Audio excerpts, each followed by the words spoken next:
મહેસાણા જિલ્લાના સતલાસણા ખાતે ગત મોડી રાત્રે 4 ઇંચ જેટલો વરસાદ ખાબકવાના કારણે સતલાસણાથી દોતા રોડ તરફ જતા હાઈવે ઉપર ઓબાગોટા નજીક પર્વતીય વિસ્તારની અંદર જે પર્વત ડુંગરાળ પ્રદેશની અંદરથી મોટા પ્રમાણની અંદરો તમે પથ્થર જોઈ શકો છો। આ હાઈવે ઉપર જે છવાયેલા છે, મોટી મોટી ભેખડો પણ ધસી ગયેલી છે।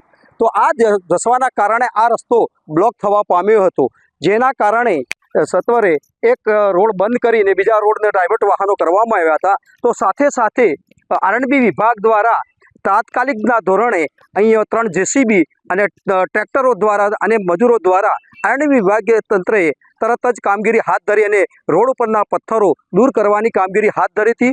સાથે સાથે પર્વતીય વિસ્તારમાંથી જે ઝરણા નીકળે છે, પાણી અહીંયા તમે રોડ ઉપર જોઈ શકો છો। તો એ પાણીના કારણે અહીંયા જે હાઈવે પરના જે રોડ છે તે પણ તૂટેલી હાલતમાં જોવા મળી રહ્યો છે।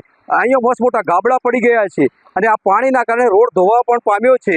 તો તંત્ર દ્વારા તાત્કાલિક આ ધોરણે આ રસ્તો બંધ કરવાથી મોટી જાનહાનિ થતી અટકી શકી છે।